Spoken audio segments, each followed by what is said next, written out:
Welcome to this fascinating journey through the greatest mysteries of ancient civilizations. Join me for 2 hours of reflection and discovery as we explore enigmas that still challenge our understanding of history today. The mystery of the Great Pyramid of Giza.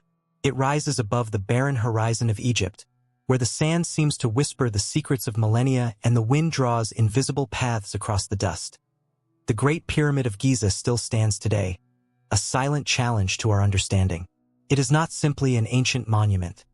It is a riddle carved in stone, a colossal question that, despite centuries of study, continues to contemplate us with its perfect silence, as if waiting for us, fragile and fleeting, to finally be worthy of its mystery.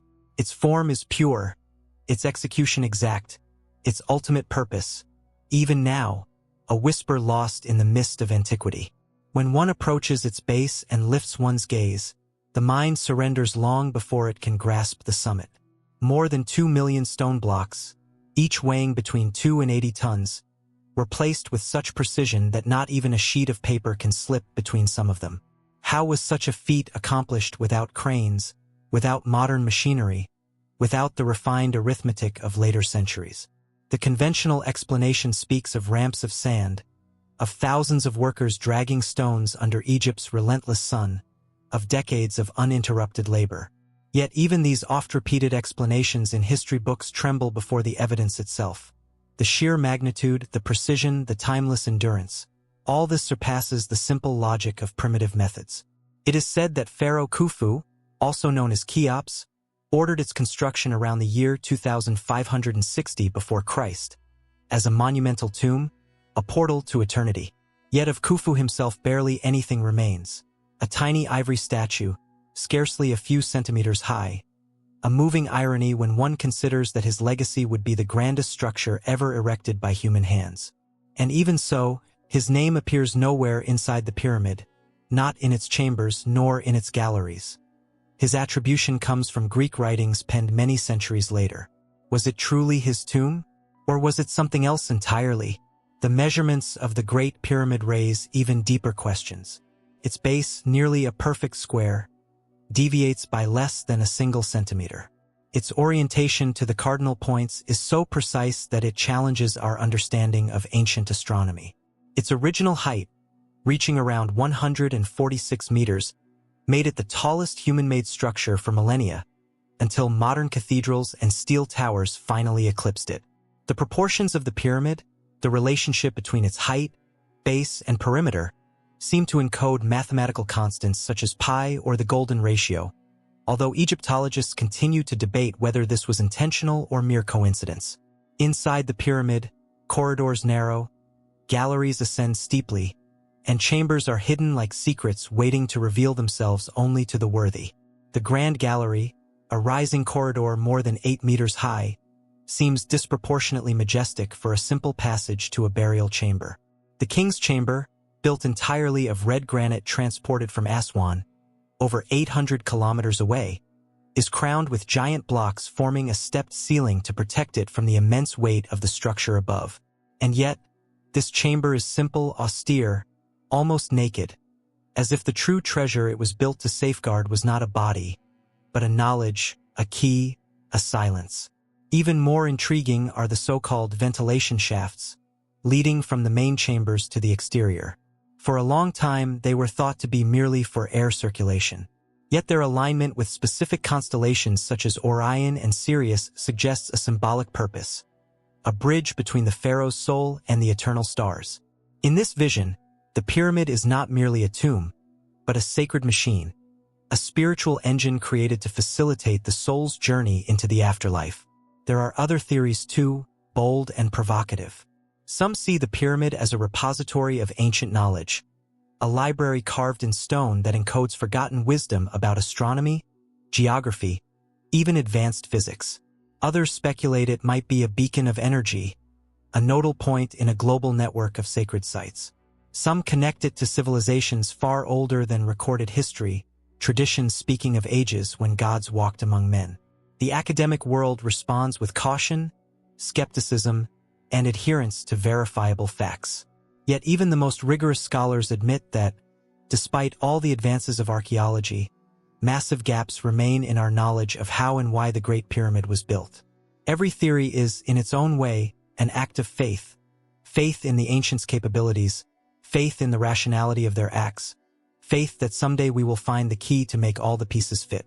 Perhaps, though, the true mystery of the Great Pyramid lies not in its construction or its purpose, but in its continued vitality within our imagination. No matter how many measurements we take, how many scanners probe its hidden corridors, how many stones are analyzed, the pyramid remains a symbol, a materialized question. In its unyielding stillness, it reminds us that there are things beyond easy explanation, that the world still holds spaces for wonder, and that humanity, no matter how far it advances, will always stand at the edge of mystery. There, beneath the scorching Egyptian sun, the Great Pyramid gazes across the centuries, like one watching a distant river they cannot touch but can still hear.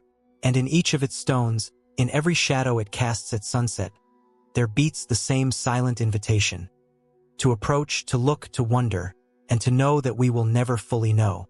For there are constructions not made simply to endure, but to remind us, generation after generation, that true knowledge begins where certainty ends. The enigma of the lost city of Atlantis. Amid the misty folds of human memory, on that subtle boundary where myth and history intertwine, rises the fascinating figure of Atlantis, the lost city, the extinguished civilization whose splendor was said to surpass all known imagination. It is not an archaeological discovery, nor an ancient inscription, nor a tradition passed down through generations that tells us of it, but rather the echo of a tale, born from the immortal pen of Plato, in two of his dialogues, the Timaeus and the Critias, written in the 4th century before Christ. Since then, Atlantis has existed in an uncertain realm, where history dissolves into symbolism and historical truth merges with the profound yearning for a lost paradise. Plato describes Atlantis as a majestic naval power, situated beyond the Pillars of Hercules, what we know today as the Strait of Gibraltar, a land of immense fertility and riches, where architecture defied the laws of nature. Concentric canals, palaces adorned with precious metals, and temples dedicated to the gods. It was, according to the philosopher, a civilization that, after reaching the zenith of its power and magnificence, fell into moral corruption, provoking the wrath of the gods, who, in a single day and night of cataclysms, submerged it beneath the ocean, burying it forever under the waves. From antiquity to our own day, this story has ignited the minds of explorers, historians, dreamers, and adventurers alike. Some have seen in Atlantis a moral warning, a mirror of human decadence, a parable about what happens when pride dares to challenge the divine. Others, however, have insisted on its real existence, drawing maps, organizing expeditions, and formulating theories that place the lost city in locations as diverse as the Mid-Atlantic, the island of Santorini, the Caribbean, South America, or even Antarctica, as if the desire to find it were stronger than any need for evidence. Throughout the centuries, theories have arisen as vast as the ocean itself. Some have suggested that the eruption of the volcano Thera, now Santorini, in the 2nd millennium before Christ, could have destroyed an advanced civilization in the Aegean Sea, thereby seeding the myth of Atlantis in collective memory. Others have linked Atlantis to the Minoan culture, whose refined art and seafaring prowess could well have inspired tales of grandeur and downfall. Yet no theory has ever been able to provide definitive proof, and every discovery, every clue, every archaeological trace seems only to weave new veils over the mystery instead of lifting them. Equally fascinating is the consideration that Atlantis was a purely philosophical creation of Plato, a literary construction intended to illustrate his ideas about social order, virtue, and the inevitable moral decay of human societies. According to this view, Atlantis was less a recollection of an actual past and more a warning about the future of Athens itself, a mirror reflecting the dangers of collective arrogance and the loss of true wisdom. And yet, even if Atlantis was conceived purely as an allegory, the myth has a life of its own, as if humanity harbored a deep, unquenchable need to believe in a vanished golden age. The cultural impact of Atlantis is immense. From the Renaissance, when classical texts regained their influence across Europe, the myth was continuously reimagined, becoming a symbol of unreachable utopias, of ideal civilizations, of dreams of perfection lost. Francis Bacon, in his New Atlantis, envisioned a society governed by knowledge and reason, clearly echoing Plato's vision. Later, during the Age of Exploration, many believed that the newly discovered Americas might be remnants of the lost city, as if the myth had found new life across the ocean. In modern times, Atlantis has been absorbed into fantasy literature, science fiction, cinema, and pop culture. It has served as the stage for stories of submerged technologies, hidden empires, and ancient races possessing wisdom far beyond our own. The myth has fueled pseudoscientific theories, inspired esoteric movements, and captivated those who seek hidden keys to human history among unsolved mysteries. For Atlantis, regardless of its physical existence, embodies something deeply human: the longing for the lost, the hope that somewhere, whether real or imagined, traces of a wiser, nobler era endure. If Atlantis exists, it lies hidden beneath the veil of the sea, dissolved among coral and sand, concealed in those depths where light itself ceases to reach. If it does not exist, its shadow still floats above us, as real as the cities we inhabit, as present as the dreams that propel us. And in this dual play of presence and absence, Atlantis invites us to reflect more deeply. How much of what we call history is actually myth, and how much of what we dismiss as myth contains more truth than we dare to admit? In contemplating the myth of Atlantis, one realizes that the fascination lies not merely in the hope of discovering ruins or confirming ancient chronicles. It lies in a promise, the hope that grandeur has not been entirely extinguished, that somewhere, buried in the sands of time or the waters of oblivion, fragments of humanity's highest aspirations survive. In Atlantis, we seek a reflection of what we could become, if only we understood our mistakes, if only we could build without destroying. Thus, the mystery of Atlantis remains alive, not because we might one day find its walls rising from the depths, but because it continues to live within the space of our unanswered questions, in the persistent drive to dream what was lost. Atlantis is not merely a city. It is a longing, an eternal echo of the hope that even in the abyss of forgetting, the ideal does not die. The secrets of the Zodiac of Dendera.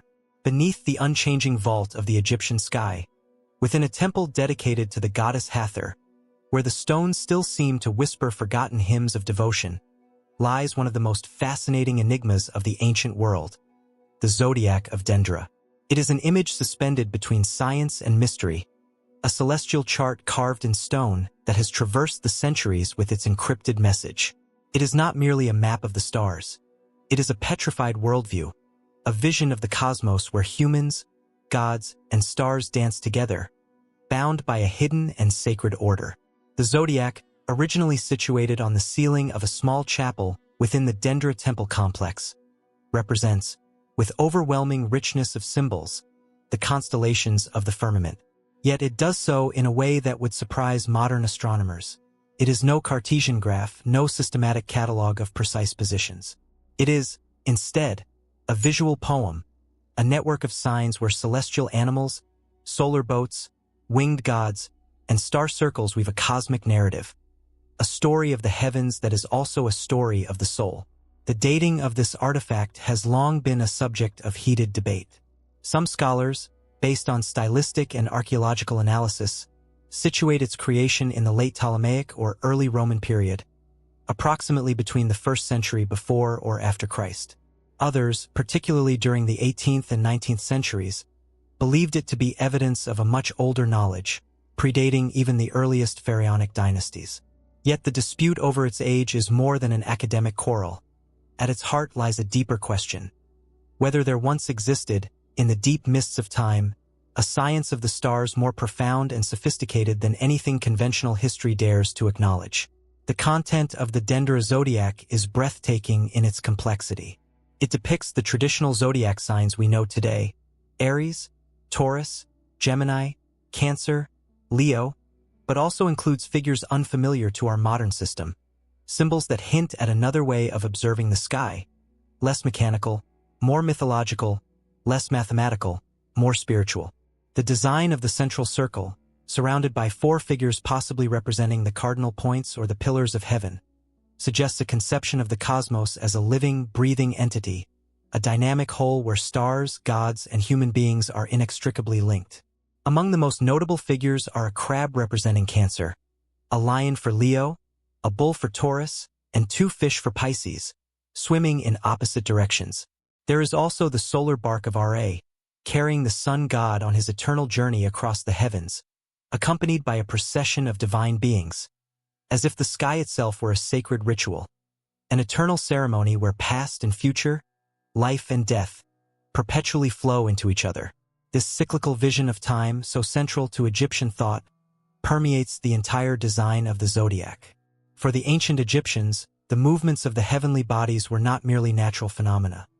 They were the visible manifestation of divine forces governing the fate of the Nile, the cycles of crops, the lives of men, and the equilibrium of the cosmos. Astronomy was inseparable from religion. Reading the stars meant deciphering the divine will. When Napoleon's troops arrived in Egypt at the end of the 18th century and encountered the Dendera zodiac, the discovery caused a wave of fascination across Europe. Artists, scientists, and mystics alike saw in this stone-circle tangible evidence of ancient astronomical wisdom. Even Jean-François Champollion, the man who would later decipher the hieroglyphs, studied its symbols attentively.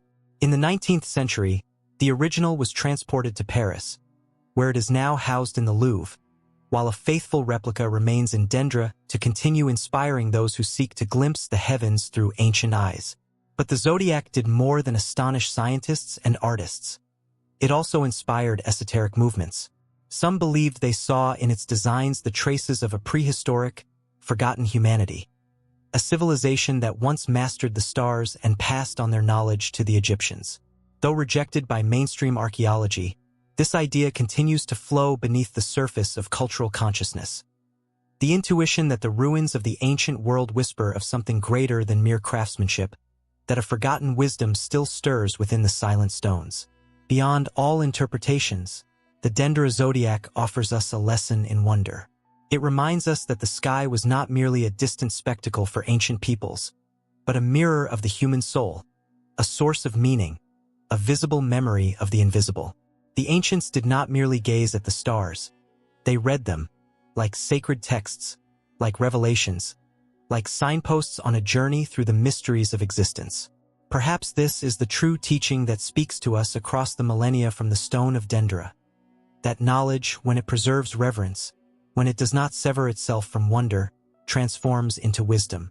That the science of the heavens is not only about measuring distances and calculating movements, but about understanding that we ourselves are part of that grand cosmic fabric through which the stars weave their eternal paths. Under the silent gaze of the Dendera zodiac, we come to realize the true journey is not only across space and time, but into that hidden place within ourselves that still remembers the ancient language of the stars. A language not learned in books but in silent awe, in the deep stirring of the spirit before the infinite, in the humble knowledge that we, too born of stardust, are part of a greater story. A story once traced, not with numbers, but with symbols, not with equations, but with dreams. The Code of Hammurabi, on a stele of black diorite, scarcely worn by the millennia and yet standing as powerful as an unbroken echo of ancient authority.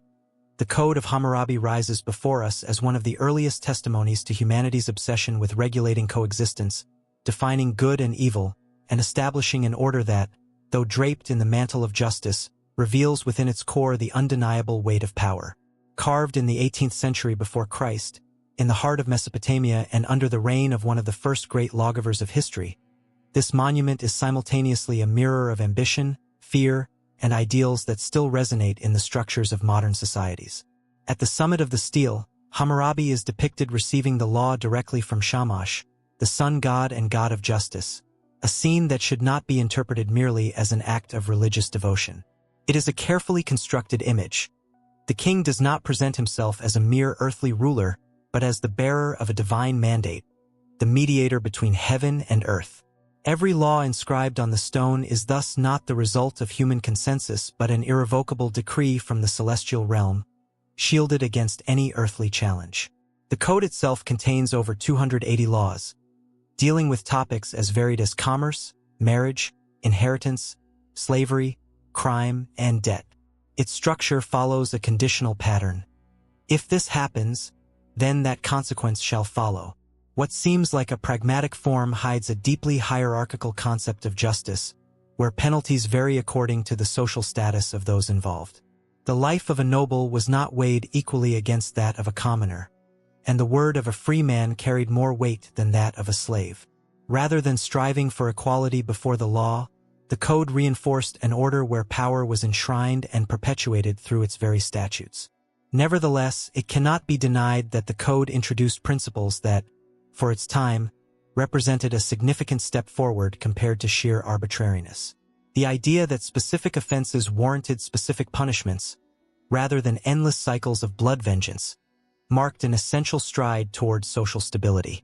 The famous formula, an eye for an eye, a tooth for a tooth, which now sounds primitive to modern ears, served then as a boundary, a limit to retaliation. By establishing a set measure for punishment, Hammurabi sought to temper human passions with the weight of established rule. Yet the inevitable question arises, was the code truly designed to protect the weak, or was its main function to consolidate the power of the ruling elite?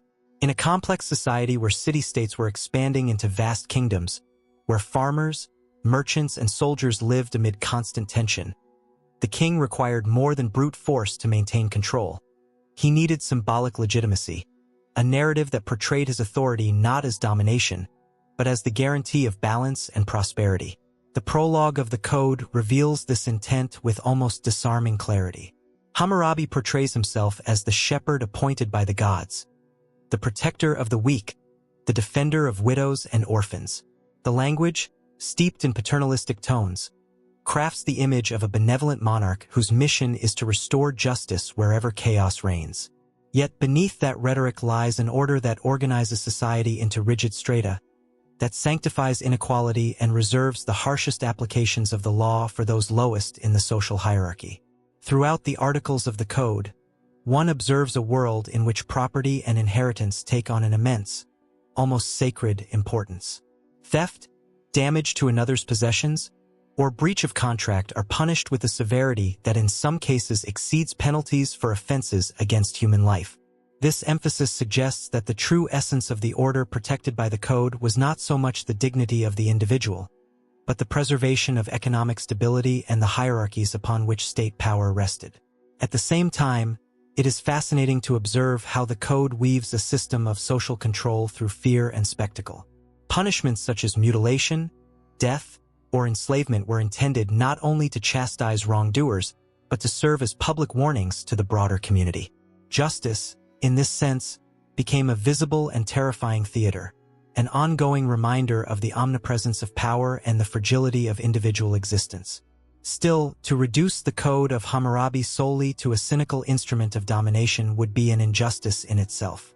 Beneath its lines breathes a genuine concern for stability, a recognition that a society without rules would inevitably descend into chaos.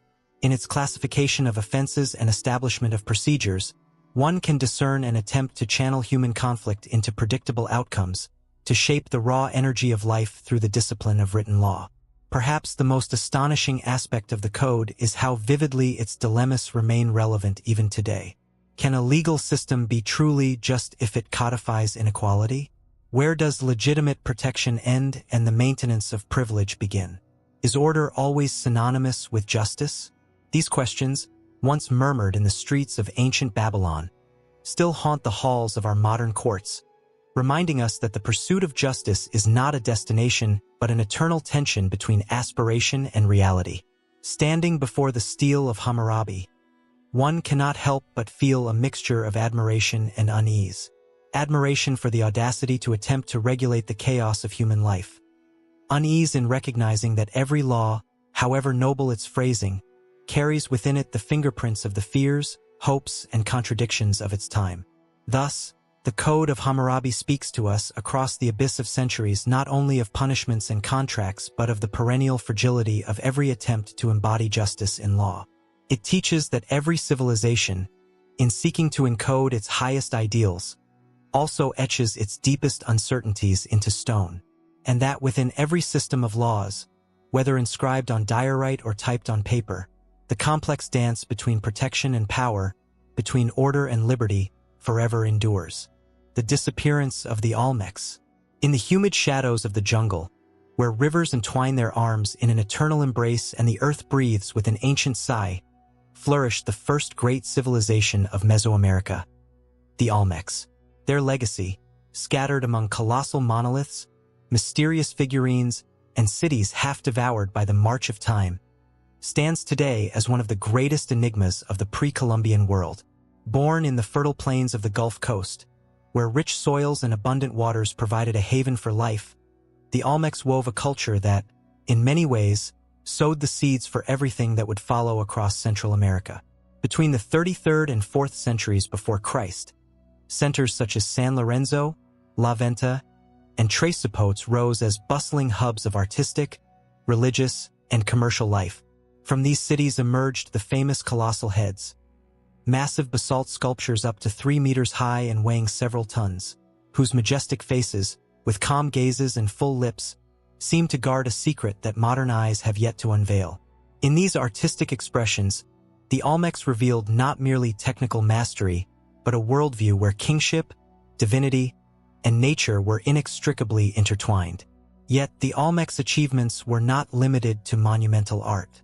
They pioneered rudimentary writing systems, crafted astronomical calendars, and developed complex religious rituals centered on the jaguar, a powerful and enigmatic symbol. Their influence spread across vast trade networks dealing in jade, obsidian, and other luxury goods, linking distant regions such as the Valley of Mexico and the Isthmus of Tehuantepec. Wherever archaeologists unearth traces of their art, they find also the shadow of a profound philosophy, a sense of existence rooted not in domination over nature, but in communion with it. However, around 400 years before Christ, just as their culture seemed to be reaching its fullest maturity, the Olmecs vanished abruptly from the historical stage. Their great cities were abandoned, their ceremonial centers fell silent, and their sculptures were left to be reclaimed by the creeping jungle. They left behind no written chronicles to tell of their fate, no songs carved in stone to narrate their downfall. The civilization that had shaped the soul of Mesoamerica dissolved, leaving a mystery that continues to intrigue and inspire. The causes of their disappearance have given rise to many theories. Some scholars propose that drastic climate changes altered the patterns of rain and fertility, plunging their agriculture into crisis and forcing the abandonment of their settlements. Others point to internal tensions, to political conflicts among rival elites that may have eroded the social fabric from within. There are also those who suggest invasions or external pressures by emerging cultures that eventually displaced or absorbed the Olmecs. Each theory brings nuance to the debate, but none offers a definitive explanation, and perhaps it is precisely this unresolved nature that keeps the enigma so alive. What is particularly striking is that, despite the disappearance of the Olmecs as a recognizable political and cultural entity, their spirit did not vanish. On the contrary, their influence spread like an indelible ink across the cultures that followed. Their stylistic elements, sacred symbols, and cosmic conceptions permeated the traditions of the Maya, the Zapotecs, and later the Mexica. What the Olmecs first envisioned would echo for centuries, taking new shapes yet preserving the imprint of their original dreams. In this sense, their disappearance was not so much an extinction as a metamorphosis.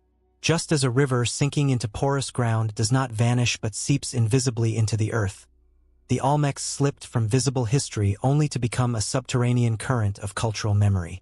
Their legacy survived not as a static monument but as a living force, shaping new civilizations in ways both overt and hidden.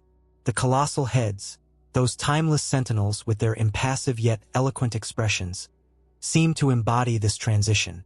Silent yet full of presence, they remind us that all human power, however great, eventually yields to the slow but relentless tides of time.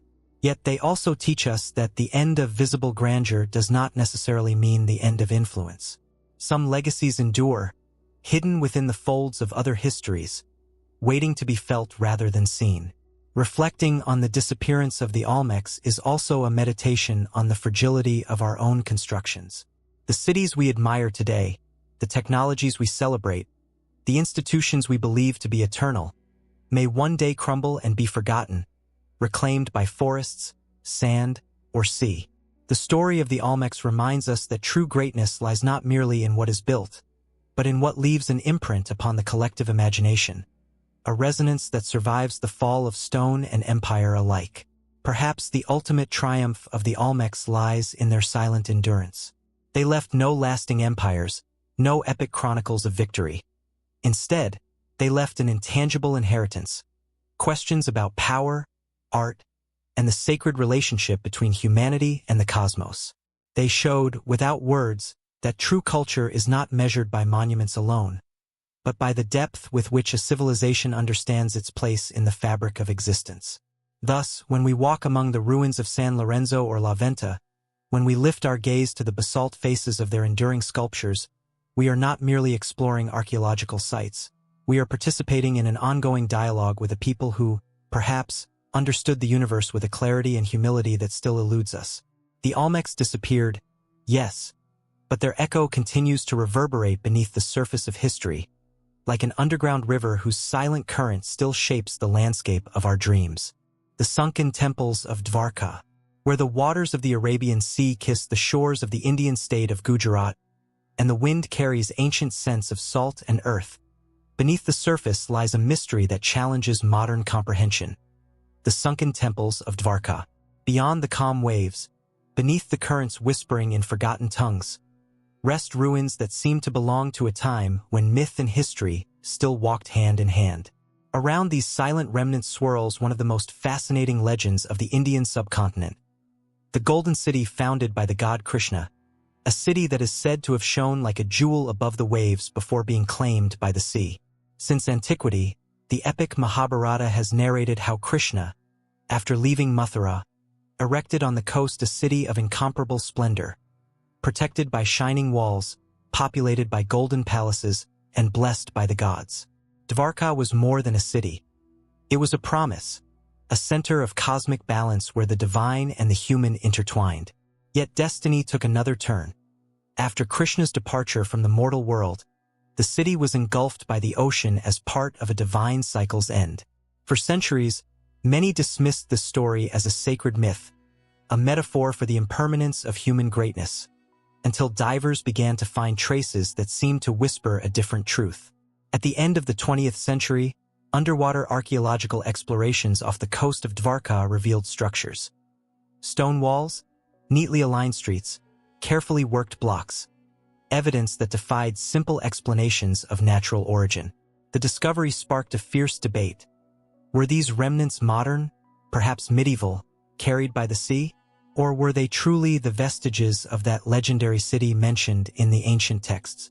Enthusiastic researchers pointed to the regularity of the constructions, their orientation, and certain artifacts recovered from the site, suggesting a far greater antiquity than previously assumed. Initial analyses of some samples indicated dates ranging from 6,000 to 9,000 years ago, a chronology that, if confirmed, would rewrite vast chapters of human history.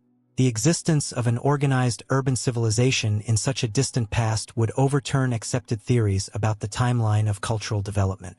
Nonetheless, these dates remain highly contested, and many scholars have urged caution, insisting on more rigorous methodologies and warning against the ever-present danger of interpreting findings through the lens of our deepest hopes. Beyond the arguments about age, the discovery of Dwarka invites a deeper reflection on our relationship with memory and myth. Are ancient legends merely fictions, comforting tales for our ancestors? Or do they conceal fragments of truth, encoded in poetry and allegory rather than fact? In this sense, Dwarka becomes not merely a potential archaeological site but a threshold, a gateway to understanding how ancient cultures perceived their place within the vast unfolding of cosmic cycles. The structures discovered suggest a sophisticated vision of urban planning. Straight streets, precisely cut stone blocks, and what appear to be docks and defensive walls. These remnants point to a mastery of construction and a deep connection with the surrounding environment, a recognition of the sea's proximity and a reverence for its power.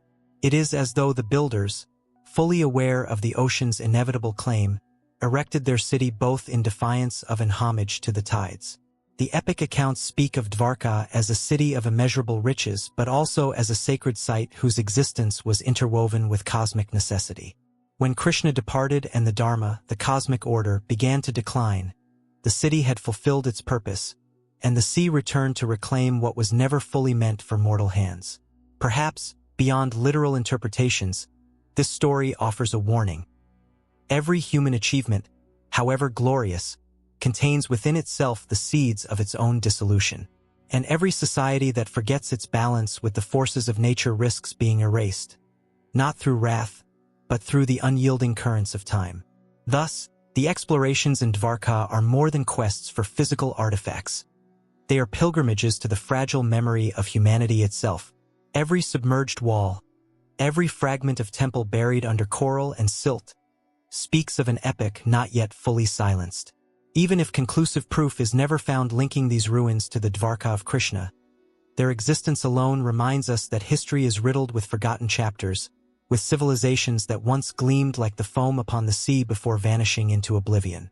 What fascinates us about Dwarka is not merely the possibility of validating an ancient legend, but the profound recognition of our own transience. Our skyscrapers, our luminous cities, our titanic works, all might one day lie submerged and forgotten, like Dwarka, leaving only scattered echoes in the myths of future generations. Contemplating the sunken temples teaches a lesson in humility. It reminds us that not all mysteries are meant to be solved, that some truths exist to inspire wonder rather than to yield answers. In that wonder, in that silent reverence before what is lost, Dwarka remains alive. Not merely in the stones that lie hidden beneath the waves, but in humanity's eternal capacity to remember, to dream, to intuit the unseen. Thus, beneath the endless sweep of the Arabian Sea, beneath the dance of the currents, the sunken temples of Dwarka continue to wait. They do not wait solely for archaeologists or historians, but for anyone willing to listen to the whispers of lost worlds, the echo of a past that is not dead but still quietly pulsing beneath the surface, waiting for a gaze, a breath, a moment of wonder to awaken it once more. The mystery of Stonehenge.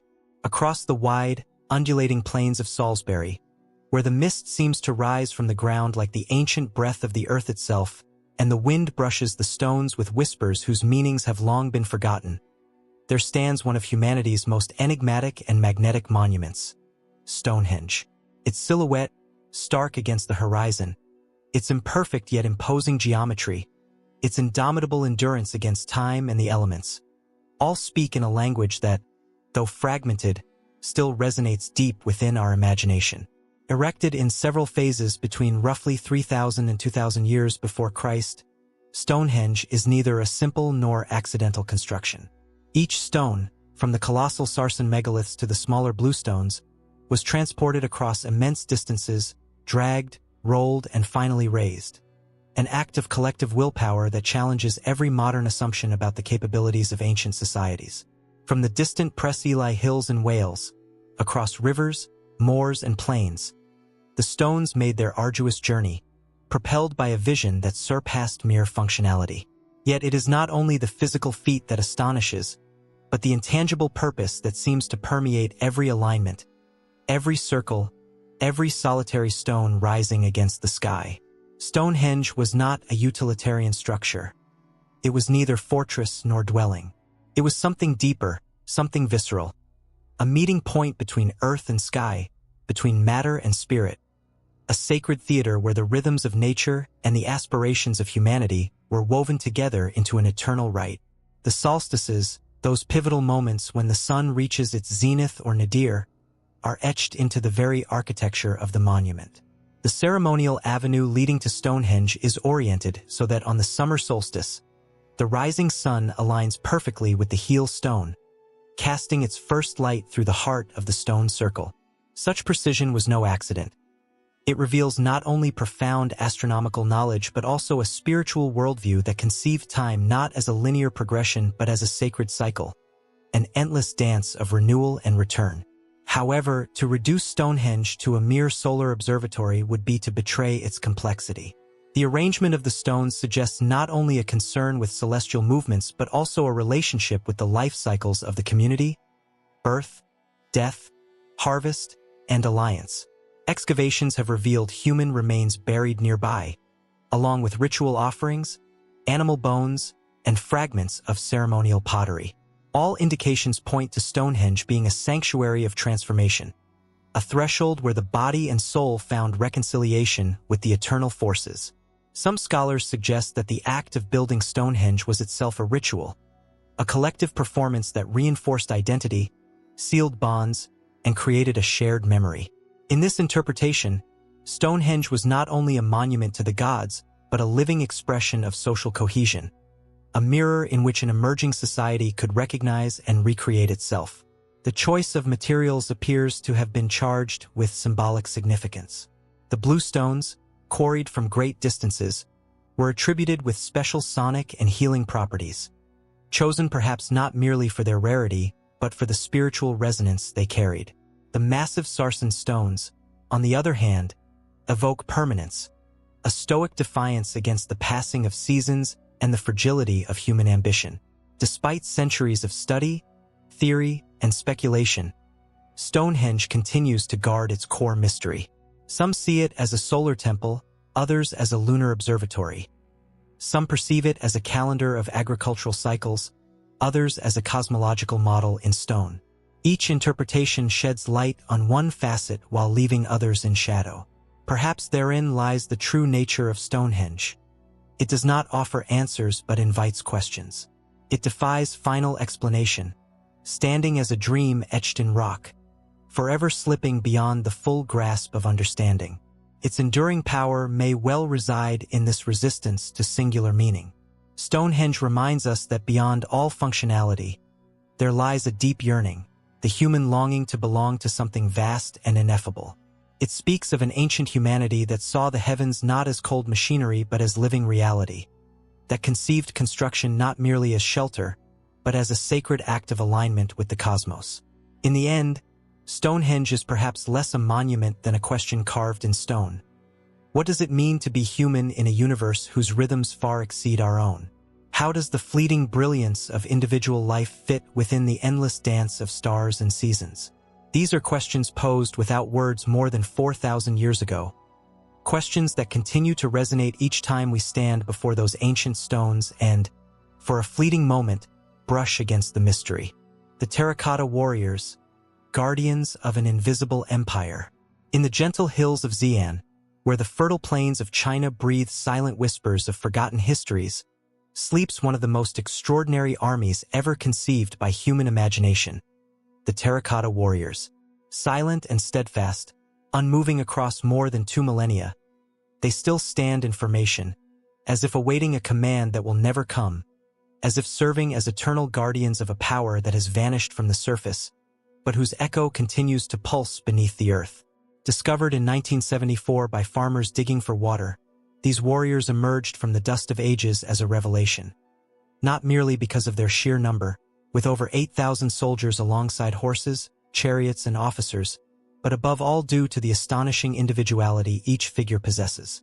Every facial expression, every gesture, every armor and hairstyle was crafted with such meticulous care that no two warriors are alike. It is as if the artisans, fully aware of the magnitude of their task, sought to instill each statue with a unique spark of life, an irreducible flicker of humanity. The purpose of the spectral army was clear: to protect in the afterlife the first emperor of China, Qin Shi Huang, the unifier of the warring states, the builder of the Great Wall, the founder of a new epoch under one dominion. In his worldview, power knew no boundaries, not even death. Just as he had conquered the earthly realm, he intended to extend his dominion into the spirit world, commissioning a mineral reflection of his empire, an immortal projection of his will. The magnitude of the project remains overwhelming even by today's standards.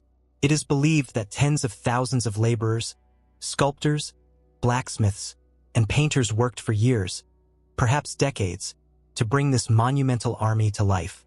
The Terracotta Warriors are the fruit of precise planning and a logistical and artistic organization that anticipates, in its scale and ambition, the most daring feats of modern engineering. Each figure does not merely demonstrate technical mastery but also meticulously reflects the military hierarchy of the time. Standing and kneeling archers, heavy infantry, charioteers, generals adorned with elaborately detailed armor, each role is carefully represented, as though the army, even in its petrified state, maintained the rigorous order and command structure of a living force. It is a silent but vivid testament to Qin Shi Huang's obsession with control and the maintenance of harmony through the imposition of imperial order. Yet despite this discipline, the warriors radiate an astonishing diversity of expression. Youth and age, serenity and tension, resolve and fatigue. Some gaze sharply into an invisible horizon. Others seem inwardly absorbed, lost in their own reflections. In these faces breathes not only technical excellence but a profound understanding of human nature, a desire to capture in clay not merely the body of the soldier but his inner spirit. Originally, the figures were painted in vibrant colors, reds, greens, blues, and purples, that must have given the army a dazzling, almost supernatural appearance. But upon excavation, exposure to air caused these pigments to fade rapidly, leaving the warriors in their current pale, ghostly forms. This tragic loss lends the sight a profound melancholy. We behold not the army in its full glory, but the faded memory of a vision that once sought to defy time.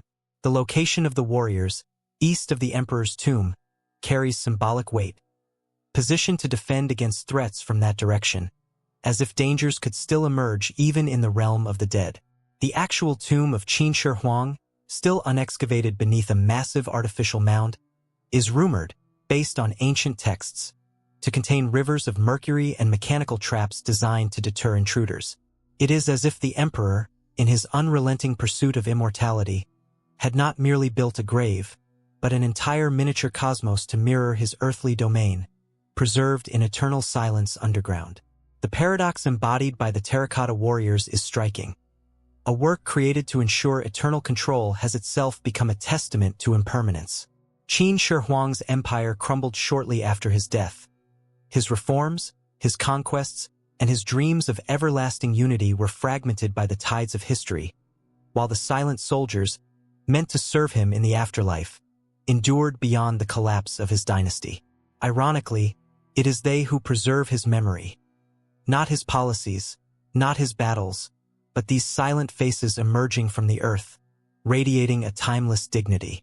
The discovery of the Terracotta Army not only expanded our understanding of ancient China, but also reignited profound questions about power, memory, and humanity's quest for immortality. In the expressions molded in clay, in the quiet repetition of martial poses, there lingers a recognition that no army, no force, no edict can halt the passage of time. No construction, no wall, no tomb, however fortified, can permanently resist the slow erosion of memory. Yet something within these warriors survives, transcending the ambitions of their creator. In their silent steadfastness, in the individuality etched into each figure, there is a profound humanity. They are no longer mere guardians of a forgotten emperor. They are witnesses to a universal story, the story of human dreams, human endeavor, and human fragility. Thus, under the soil of Xi'an, in the hush of centuries, the Terracotta Warriors remain standing, not for the glory of an empire, nor for the perpetuation of a regime, but for the silent force of their being. Steadfast sentinels of a memory that reminds us that even in our greatest monuments, the most enduring legacy is the fragile, luminous spark of our shared humanity. The Phaistos Disc, an undeciphered message. Beneath the burning sun of Crete, where the Mediterranean sea sings with voices born of forgotten times, and the wind caresses the hills with ancient stories, lie the ruins of the palace of Phaistos. Among its fractured stones, silent guardians of a once splendid past, was discovered, in the year 1908, one of the most captivating enigmas in human history, the Phaistos Disc, a small object, scarcely 16 centimeters in diameter, molded from baked clay, and yet whose importance far exceeds its humble size. For on its spiral surface it bears a message that even today continues to resist human understanding. Across both sides of the disc are imprinted a series of signs. Human figures, animals, tools, plants, abstract symbols, arranged in a spiral dance leading towards the center, whispering of meanings now lost. 74 distinct symbols distributed over 242 impressions, grouped into clusters that seem to suggest words, sentences, or perhaps prayers. And yet the true content of this message remains veiled, as if the disc were a sealed door, its key lost in the fathomless depths of time. Since its discovery, the Phaistos Disc has ignited fascination, controversy, and an endless cascade of theories. Some scholars see in it a religious text, perhaps a sacred invocation for rituals now beyond recall. Others propose a more practical function, an inventory, a list of goods, a record of events. Still others dream of an epic poem, compressed into a symphony of symbols recounting the deeds of heroes whose names have been swallowed by silence. Every hypothesis opens a different window, but none have yet managed to illuminate the whole with certainty. Part of the mystery lies in the method of its creation. Unlike most ancient writings, painstakingly traced by hand, the symbols of the Phaistos Disc were stamped with pre-made seals, a technique that some interpret as an early form of printing. This suggests a deliberate intent to standardize the message, perhaps to allow for reproduction. Yet no other example of such a disc has ever been found, adding another layer of enigma. Was this a solitary experiment, a one-off creation meant for a unique purpose, or the surviving fragment of a now-vanished tradition? The language represented on the disc remains equally elusive. It matches neither Linear A nor Linear B, the two known Cretan scripts of the Bronze Age. Some have speculated that the disc may have originated elsewhere in the Mediterranean, brought to Crete by travelers from distant shores. Yet such alluring theories remain unsupported by concrete evidence, leaving the disc adrift, belonging simultaneously everywhere and nowhere. The style of the symbols themselves hints at an aesthetic sensitivity that speaks of reverence. There is a grace in the figures, a tenderness in the details, suggesting that whatever message the disc holds was of profound significance to its creator. Little warriors with plumed helmets, sailing ships with swollen sails, birds mid-flight. The images seem chosen not solely for functional clarity but also for their beauty, as if the disc were intended to speak as much through vision as through language, a visual poem designed to be both read and beheld. Throughout the 20th century and into the present day, linguists, archaeologists, and independent dreamers alike have tried to crack the code. They have searched for recurring patterns, for analogies with known languages, for hidden keys among the signs. Some have proposed full translations, offering visions of gods, kings, or lost chronicles. Yet every attempt has stumbled against the same insurmountable barrier: the absence of any comparative corpus that would allow verification. Every reading remains a fragile conjecture, a voice calling across a void where no answer comes. And yet, paradoxically, the disc's unreadability does not diminish its power. It magnifies it. The mystery becomes a mirror reflecting humanity's longing for what lies just beyond reach. The knowledge once held and now lost, the memories that whisper beneath the noise of the present. The disc stands as a symbol of everything once known, once sung or spoken, that has since faded into the soft oblivion of time. Perhaps the true strength of the Phaistos Disc lies precisely in its refusal to yield to easy understanding. In a world that races to categorize, analyze, and contain, the disc remains stubbornly enigmatic, a vestige of mystery. It speaks less to logic than to intuition, less to analysis than to wonder. It does not demand comprehension. It offers instead the simple, profound gift of its presence, a reminder that there is value, too, in the things we cannot fully explain. In its spiraled text, there is a reflection of our own fragility. Every civilization, no matter how grand, can collapse into fragments that future generations will struggle to piece together. Every language, every myth, every achievement can, given enough time, become a puzzle of broken signs and silent stones. Yet even these remnants possess a resonance, a humanity, that crosses the chasms of the centuries and stirs something deep within us. Perhaps, after all, the Phaistos Disc does not need to be deciphered to fulfill its deepest purpose. Perhaps its true message is not hidden in the literal meanings of its signs, but in the very act of its creation. In the immortal hope that communication, however fragile and fleeting, might transcend time, might reach out to a consciousness not yet born when the first seal was pressed into the damp clay. Thus, beneath the golden light of Crete, amidst the murmuring of the olive trees and the eternal song of the sea, the Phaistos Disc continues to spin through our imaginations, a never-ending spiral reminding us that the history of humanity is not only the story of what was achieved, but also of what was forgotten, of the messages sent across the ages in hopes that one day, someone, somewhere, would hear. The end of the Indus Valley Civilization. Across the fertile plains that stretch along the rivers Indus and Sarasvati, within what is now Pakistan and Western India, there once flourished, more than 4,000 years ago, a civilization whose brilliance would surpass the imagination of later ages. The Indus Valley Civilization.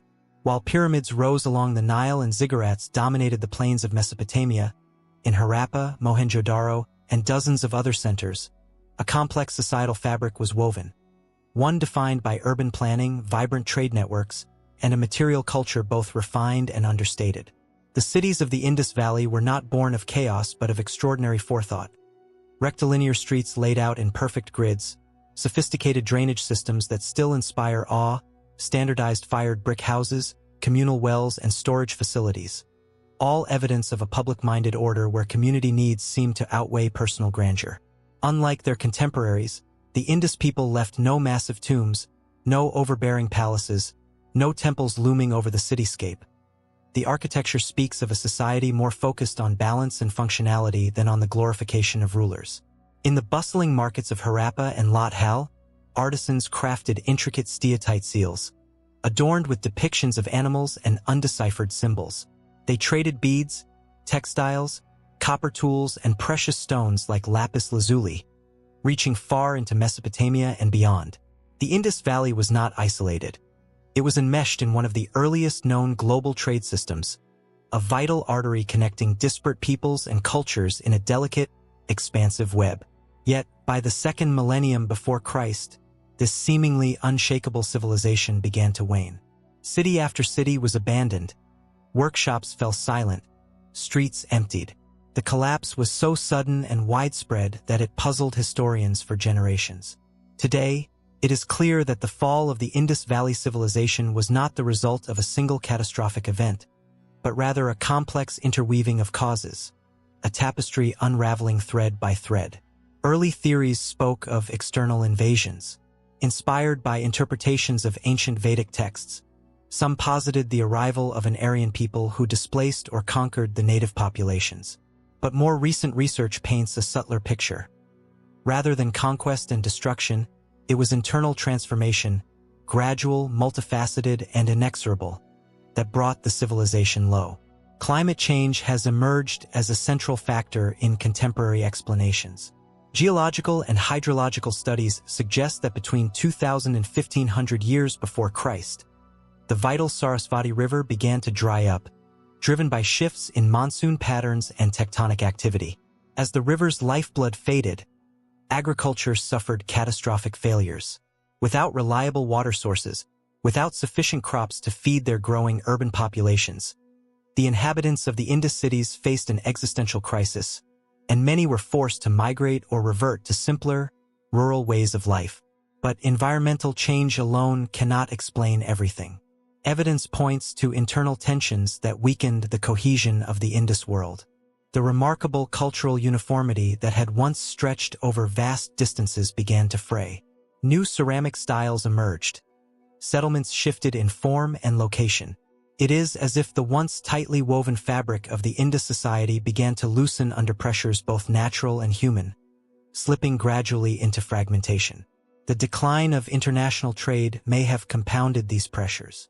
As Mesopotamian cities waned and conflict destabilized maritime routes in the Persian Gulf, the Indus Valley lost crucial markets and access to important raw materials. What had once been a source of wealth and vitality became, in an era of collapse, a fatal vulnerability. Isolation bred stagnation, and stagnation eroded the foundations of prosperity. Perhaps most haunting of all is the silence that the Indus people left behind. Unlike their Egyptian and Mesopotamian counterparts, they did not carve grand chronicles onto stone. Their writing system, glimpsed only in brief inscriptions on seals and pottery, remains undeciphered. No texts recount their myths, their battles, their struggles against the dying of their cities. Theirs is a loss doubly felt. The material remnants survive, but their voices have been lost to time. And yet, their influence did not vanish entirely.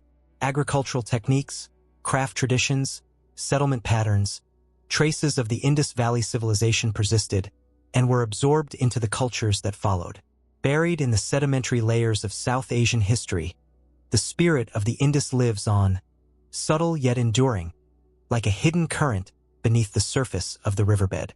The end of the Indus Valley civilization was not an abrupt apocalypse, but rather a slow, uneven unraveling of societal, economic, and environmental threads. A gradual erosion in which resilience gave way to dispersal, and once thriving urban centers yielded to the inevitable pressures of change. Their greatness lay not in military conquest nor in monumental architecture, but in the everyday mastery of communal life. Their fall, conversely, reveals the delicate balance upon which even the most orderly societies rest. To study their decline is to hold a mirror to ourselves. It reminds us that no civilization, however advanced, is immune to the slow forces that can, over generations, transform stability into vulnerability. The story of the Indus Valley is not merely a chapter of ancient history. It is a reflection of a universal truth, that the rhythms of rise and fall, creation and dissolution, echo across all human endeavors. The Nazca Lines, across the vast and arid plains of southern Peru, where the wind barely whispers and the sun scorches the earth with an ancient and patient fire, stretches one of the most fascinating enigmas ever left behind by antiquity, the Nazca Lines.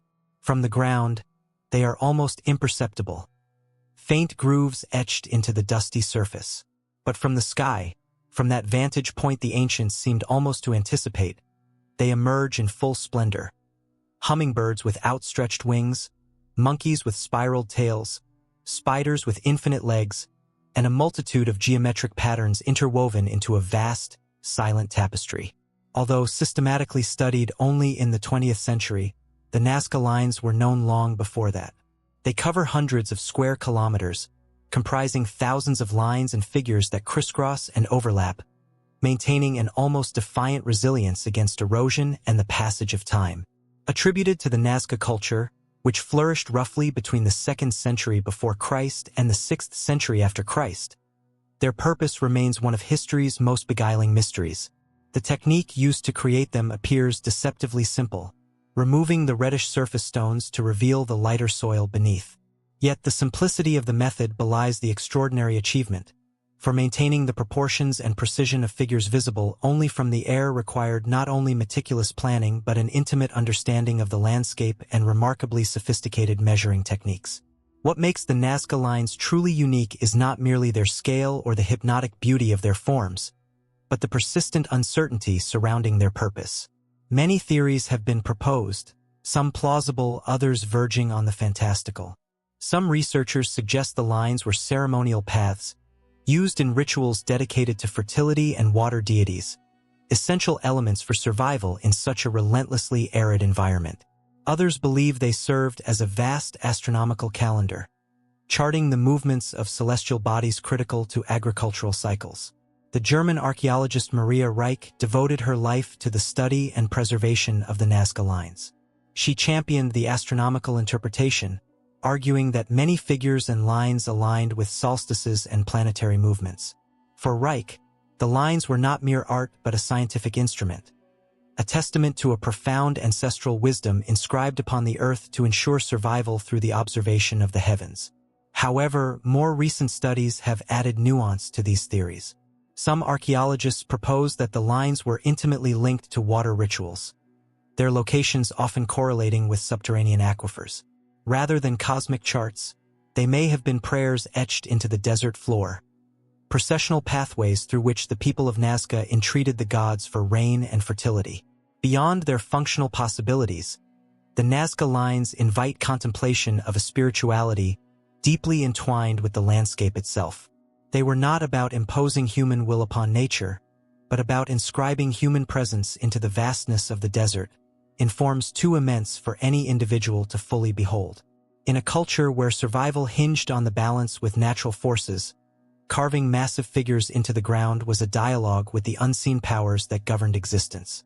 The logistical challenge of creating the lines also suggests a society capable of coordinating collective efforts without evident signs of coercion or domination. Archaeological findings do not indicate slavery or forced labor. Rather, they point to a communal act of faith, a ritual labor in which each participant contributed to something far greater than themselves. The remarkable preservation of the Nazca Lines is another marvel. Thanks to the extreme dryness, the lack of rain, and minimal wind erosion, the figures have endured across the centuries with extraordinary clarity. Whether by deliberate design or fortuitous accident, the Nazca Desert became a natural vault, preserving this immense record of ancient expression almost intact. Each figure speaks not only of technical skill but also of an aesthetic sensitivity that resonates across time. In the hummingbird, there is a lightness that seems to still the flow of time itself. In the monkey, a playful joy. In the spiraling hands, an ancestral wisdom that intuits the eternal cycles of life. These are not mere illustrations but living symbols, expressions of a worldview that perceived every being and form as part of a hidden cosmic order. Our modern experience of the Nazca Lines, viewing them from aircraft, soaring high above the desert, adds a contemporary paradox to the ancient mystery. The original creators likely never saw their work from above. Their experience of the lines was fragmentary, constructed step by step, line by line, through ritual movement and embodied devotion. What dazzles us today as monumental art was for them perhaps a sacred offering, an act of devotion rather than spectacle. Any attempt to definitively decode the lines seems ultimately destined to fall short. The Nazca Lines resist complete explanation. They are, in themselves, a declaration of mystery, a reminder that not everything can or should be reduced to rational formulas. Their language is that of myth, ritual, and silent reverence, the kind of communication that transcends words and endures through awe. The endless, silent expanse of Nazca continues to stretch beneath the merciless sun, the ancient lines undisturbed by sandstorms and indifferent to fleeting human curiosity. And as the shadows of airplanes glide momentarily over hummingbirds, monkeys, and spiders, the lines themselves maintain their silent dialogue with the sky, the earth, and the human spirit, reminding us that some mysteries are not meant to be solved, but to be witnessed with wonder. The mystery of Göbekli Tepe. There, where the hills of Anatolia undulate like an ancient, petrified sea, where the wind blows with a voice so old it seems to precede memory itself, lies a sanctuary that challenges every narrative we have long told about the dawn of civilization. Göbekli Tepe, a complex of megalithic structures so ancient that its very existence forces a profound rethinking of how humanity transitioned from wandering hunters and gatherers to builders of temples and cities. Officially discovered in the 1990s, after having slept for millennia beneath the dust and forgetfulness, Göbekli Tepe is not merely another archaeological site. It is a threshold, a gateway into a time veiled more in shadow than light. Its massive stone pillars, some reaching 6 meters in height and weighing several tons, arranged in concentric circles and adorned with carvings of animals, human figures, and enigmatic symbols, speak to a spiritual and social complexity arising at a time when writing, agriculture, and urban life were yet unknown. Before its discovery, the established narrative held that humans only built monumental structures after establishing stable agricultural communities. Once the surplus of food allowed for labor to be redirected toward non-essential pursuits. Yet Göbekli Tepe inverts this logic. Here, it appears that the temples came first and civilization followed, as if the need for collective gatherings, for ritual communion with the sacred, preceded and perhaps even spurred the agricultural revolution itself. This was not merely a refuge or a communal dwelling place. It was a true temple, a sacred space where the human and the divine could meet, where myths were enacted and community identity was forged. The sheer effort required to carve, transport, and erect those monumental stones without the aid of wheels or beasts of burden reveals a level of social organization and collective will that defies easy explanation, driven not by material necessity, but by a hunger for meaning. Each pillar at Göbekli Tepe is a masterpiece, covered in meticulous reliefs. Foxes, wild boars, serpents, birds, scorpions, rendered with a stylization that never diminishes their expressive force. Some pillars even take on human characteristics, with arms crossed over their bellies, standing as silent sentinels guarding a knowledge that remains elusive. All suggest that these carvings constituted a ritual language, a symbolic system encoding beliefs, fears, and aspirations in a time before written words. The very layout of the circles hints at astronomical or cosmological intentions. Some researchers propose that the temples were aligned with particular stars or celestial events, transforming Göbekli Tepe into a sacred mirror of the heavens, a place where humanity sought its position within the vast, unfathomable cosmos. One of the most intriguing questions surrounding Göbekli Tepe is why, after centuries of use, it was deliberately buried by the very people who built it. The mound that covers the structures was not formed by natural decay but by intentional human effort. Was this a symbolic act, a ritual closure, an offering, a protection, or the marking of a profound cultural transformation? As excavation continues, the mysteries deepen.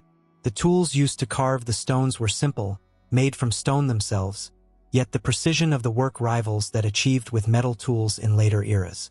There is scant evidence of permanent settlements from the site's earliest phases, suggesting that the builders were still primarily nomadic groups who gathered periodically to construct the temples, to engage in rituals, to affirm their identity through collective creation. Göbekli Tepe thus breaks the traditional narrative that ties cultural complexity to economic surplus and hierarchical power structures. Here, the first monumental architecture of humanity was born not from wealth or conquest, but from a spiritual necessity, the drive to embody the invisible forces that shaped human existence. This primordial sanctuary arose not from material hunger, but from a profound spiritual yearning. Within this ancient stone lies a powerful truth. From the very beginning, humans were moved not merely by the need to survive, but by the desire to understand their place in the world, to give form to the mysteries that transcended them. Myth, art, and religion were not luxuries of civilization, they were its midwives. Göbekli Tepe tells its story not in words, but in stone. Not through chronicles, but through silent figures and deliberate spatial arrangements. It speaks across time, bypassing the mind and reaching directly into that timeless part of us that still hungers for meaning amid the chaos of existence. Each new excavation uncovers more structures, more carvings, more tantalizing hints, and yet, rather than solving the mystery, each discovery seems to deepen it. Göbekli Tepe compels us to rethink not just historical facts, but the very foundation of what it means to be human. Beings who dream, who seek, who build monuments to mysteries greater than themselves. Beneath the quiet skies of Anatolia, in the patient embrace of centuries, Göbekli Tepe stands as a living testament to a time when humanity, long before mastering agriculture or metallurgy, was already reaching outward and inward, carving into stone its fleeting, powerful awareness of life's profound enigma. The secrets of the great Sphinx of Giza. On the vast plateau of Giza, where the desert dissolves into eternity and the Egyptian sky each evening bursts into colors that seem crafted for divine contemplation, rises, half swallowed by sand and half born from it, the Sphinx. With the body of a lion and the face of a human, worn more by the breath of the wind than by the passage of time, this colossal figure has gazed for millennia over the ever-flowing river of history, a question carved in stone, whose answer remains forever elusive. The Great Sphinx, nearly 73 meters long and 20 meters tall, is far more than a monumental sculpture. It is the very image of the mystery of ancient Egypt, a symbol of wisdom, power, and the ineffable, captivating generations of travelers, scholars, and dreamers. Traditionally associated with Pharaoh Khafre, builder of the second pyramid of Giza, the Sphinx's origins are nevertheless cloaked in uncertainty, and the veil of the unknown settles heavily over every eroded feature. The Sphinx was not built block by block, but carved directly from a limestone outcrop, as if the ancient sculptors sought to release a creature already sleeping within the rock. The quality of the stone is uneven. Different layers of limestone erode at varying rates, which has fueled further debate about the true age of the monument. Some researchers argue that the patterns of erosion visible on the Sphinx cannot be explained solely by the effects of wind and sand. They claim that the heavy vertical weathering evident on its flanks suggests the action of water, torrential rains that, according to climatological studies, ceased to fall over Egypt more than 7,000 years ago. If this theory holds, The Sphinx would predate not only Egypt's classical civilization but the very pyramids it now silently watches over. Such a hypothesis, stretching the roots of the Sphinx back into prehistoric times, invites thrilling questions about lost cultures, forgotten knowledge, and the possibility of civilizations erased long before the beginning of recorded history. If true, the Sphinx would not merely be a relic of ancient Egypt but an echo of a far older humanity. Yet, even within the framework of traditional Egyptology, the Sphinx remains enigmatic. Its original purpose is still debated. Was it a symbolic guardian of the necropolis, a solar representation associated with the god Horikti, or a divine portrait of a pharaoh? Interpretations abound, but the Sphinx itself keeps its secrets, resisting all too narrow definitions. Between its outstretched paws lies the so-called dream stele, erected by Pharaoh Thutmose IV around the 15th century before Christ. It recounts a vision the young prince had, where the Sphinx, buried up to its neck in sand, promised him kingship in exchange for its liberation. This story not only reinforces the ancient association between the Sphinx and royal power, but also presents it as an intermediary between humanity and the divine, a being straddling the visible and invisible worlds. Efforts to restore the Sphinx over the centuries have left visible scars, added stone blocks, patches of mortar, and structural reinforcements. Each intervention, though necessary, tells a parallel tale, a story of reverence intertwined with the desperate struggle against the relentless erosion of time. One of the most persistent fascinations is the damage to the Sphinx's face. Its nose is missing. Its lips are worn. Legends abound. Was it religious iconoclasts in the Islamic era, Napoleonic soldiers using it for target practice, or even earlier acts of vandalism? None of these theories can be proven definitively. Yet the broken visage of the Sphinx has itself become a symbol, the vulnerability of art in the face of human conflict and the march of history. Speculation also persists that beneath the Sphinx lie hidden chambers, secret vaults that might contain ancient knowledge, sacred texts, or artifacts of a lost civilization. Though no conclusive evidence supports these claims, the allure of such mysteries adds another layer to the Sphinx's timeless magnetism. The guardian not only of tombs but perhaps of secrets that transcend even the glories of ancient Egypt. What is certain, however, is the Sphinx's enduring power to captivate. It has been worshipped, forgotten, rediscovered, and reimagined. It has inspired myths, esoteric teachings, scientific investigations, and artistic flights of imagination. And in every new interpretation, in every gaze directed toward its enigmatic face, the Sphinx continues to fulfill its essential function, to remind us that mystery is an indispensable dimension of human experience. As the sun sets over Giza and the shadows stretch across the golden sands, the Sphinx remains immovable. Its empty eyes gaze toward a horizon that belongs neither to the past nor the future, but to a timeless realm where myth and history merge.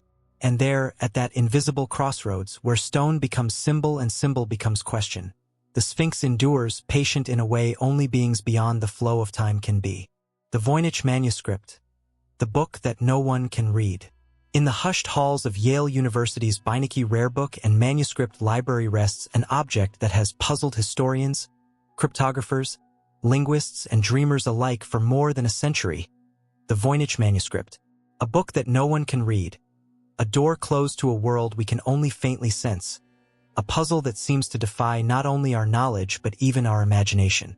Discovered in 1912 by the Polish antiquarian Wilfrid Voynich, whose name it bears today, the manuscript appears at first glance to be much like other medieval works.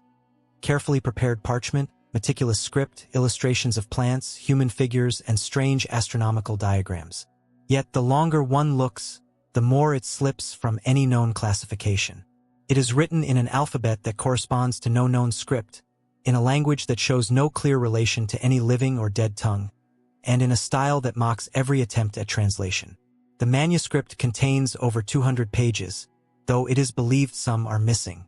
Its contents seem to group into thematic sections, giving faint clues about its nature. A botanical section filled with non-existent or altered plants, an astronomical section complete with unfamiliar stars and constellations, a biological section populated by female figures interacting with networks of flowing liquids, a pharmaceutical section showing vials and compounds, and a textual section where blocks of mysterious script unfold without any accompanying illustrations. The existence of these illustrations suggests that the manuscript was created with serious intent. It is difficult to imagine it merely as a whim or a hoax. Each page seems to whisper in a language from which only the faintest echo reaches us. We can sense its rhythm, its gentleness, its strangeness, but never its full meaning.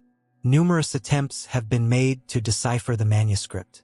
During the Second World War, experienced codebreakers who had unraveled the most complex Nazi ciphers tried their hand at the Voynich Manuscript without success. More recently, computational analyses, linguistic statistics, and artificial intelligence models have been applied, yet none have managed to crack its stubborn silence. One of the most persistent theories holds that the Voynich Manuscript could be an elaborate hoax, crafted to deceive a medieval patron and sell him a magical book with no real content. Yet this hypothesis faces serious challenges. The amount of labor invested is immense, and the statistical properties of the text reveal complexities and patterns unlikely to result from mere gibberish. Others suggest the manuscript may be a remnant of a lost language, a system of knowledge existing on the margins of recorded history. Some believe it is a mnemonic device, a coded manual accessible only to initiates. Still others propose that it was written in a trance-like state, capturing a subconscious language, or that it represents a deliberately constructed artificial tongue, created for private thought and meditation. The illustrations only deepen the fascination and mystery. The plants depicted do not correspond to any known species. Many seem like impossible hybrids. The female figures, often nude and immersed in mysterious fluids flowing through intricate networks, evoke ritual scenes or metaphors of life, renewal, and cosmic cycles. The astronomical diagrams, though circular and rhythmic like mandalas, do not align clearly with any known celestial system. Radiocarbon dating places the creation of the manuscript's parchment between 1404 and 1438, confirming that it is no modern forgery but an authentic medieval artifact. Its documented history, however, begins only in the 17th century, when it surfaces in the court of Rudolf II of Habsburg in Prague, a monarch obsessed with the occult, who is said to have paid a small fortune for this mysterious volume. Afterward, the manuscript passed through many hands, among alchemists, collectors, and scholars wandering the blurry frontier between science and mysticism. With each owner, the legends surrounding it grew, while its meaning remained as elusive as ever.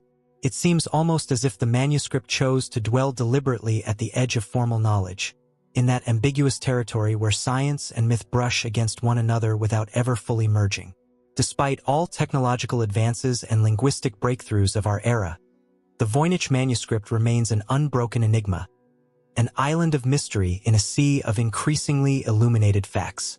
In a world that seems ever more mapped, explained, and exposed, it stands as a reminder that there are still frontiers where reason falters and awe must take the lead.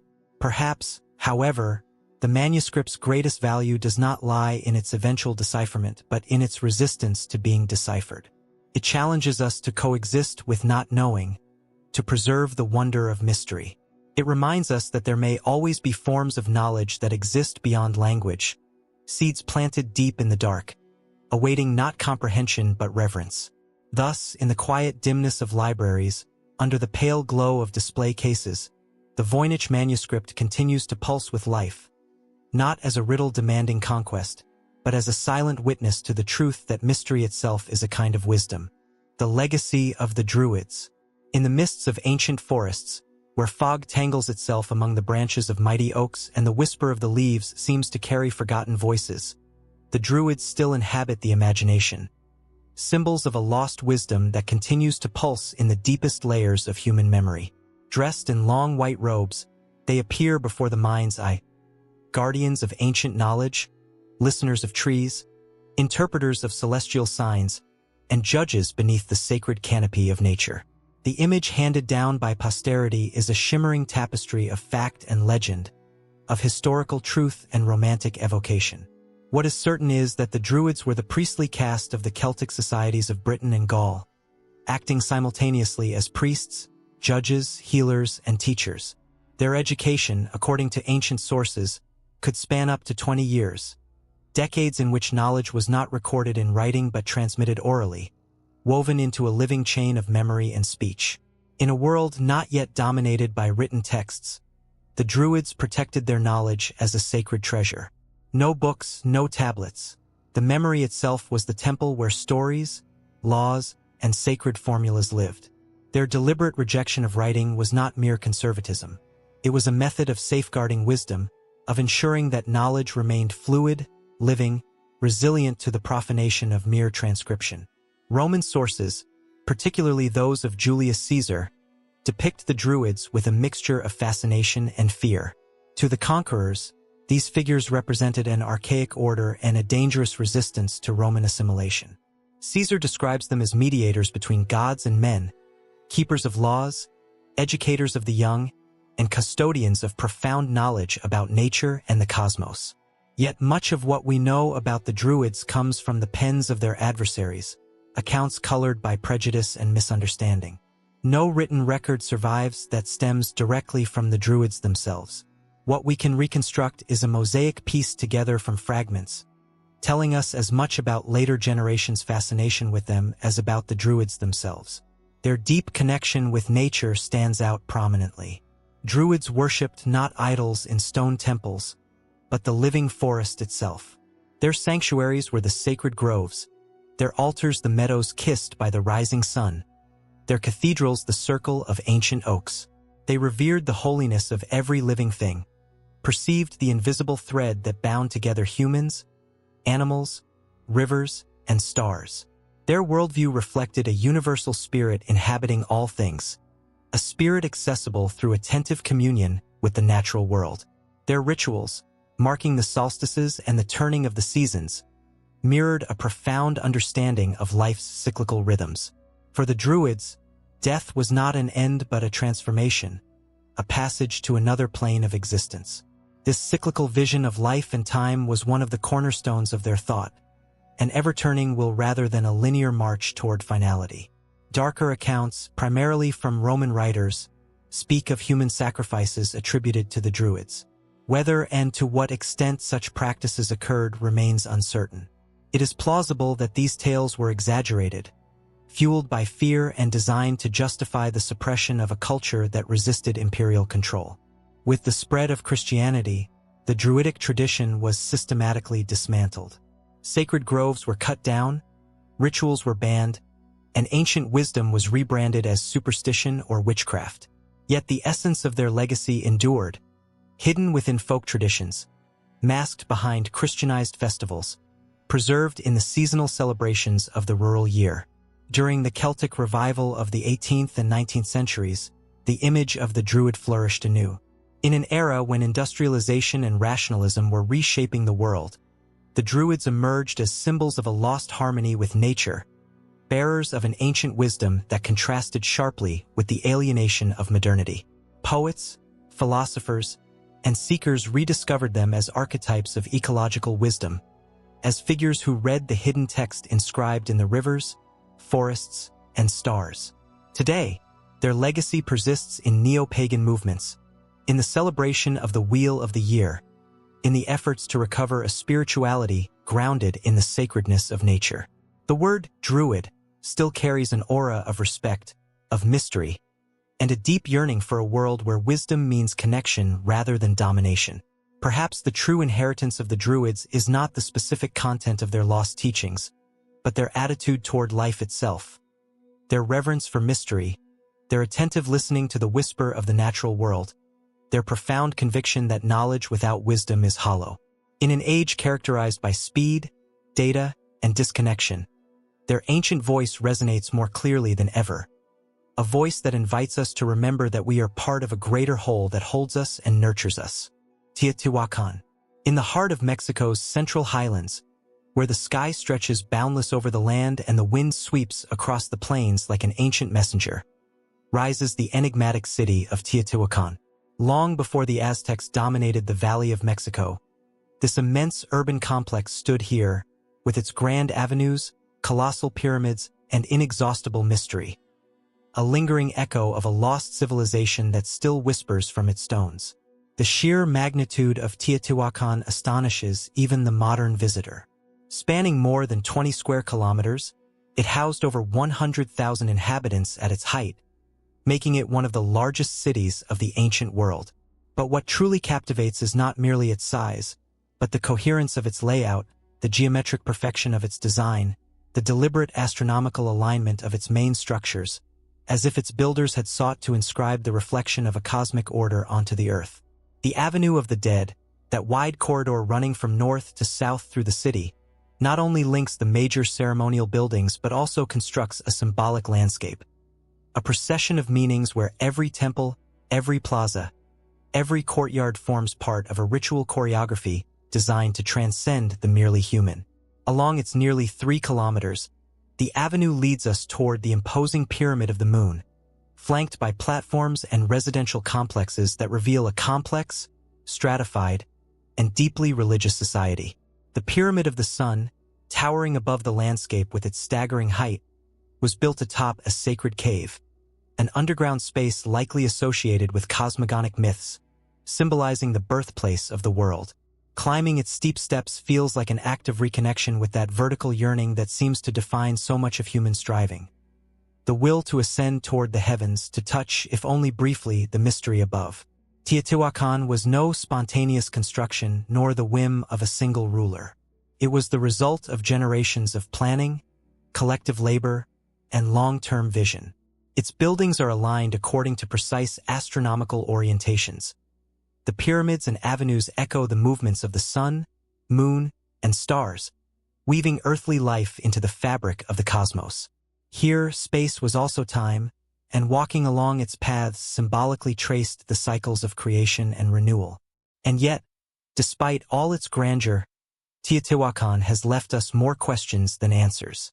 We do not know the name its original inhabitants gave it, the name Teotihuacan, meaning the place where men become gods, was bestowed by the Aztecs centuries later. Nor do we know for certain who founded it or why it was abandoned.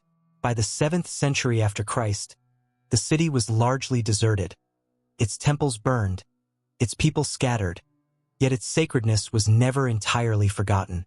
The city's walls were once covered with vibrant murals, whose colors, even today, resist complete fading.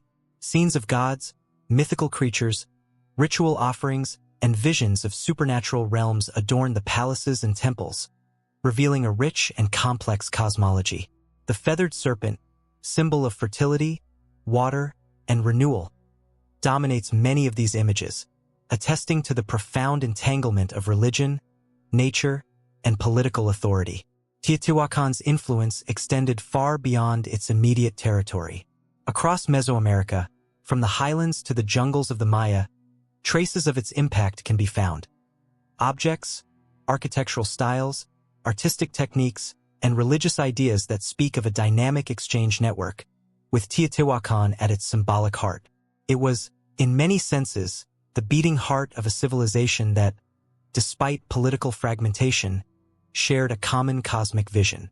The absence of direct written records only deepens Teotihuacan's aura of mystery. No chronicles, no inscriptions tell us firsthand of its triumphs, its struggles, or its dreams.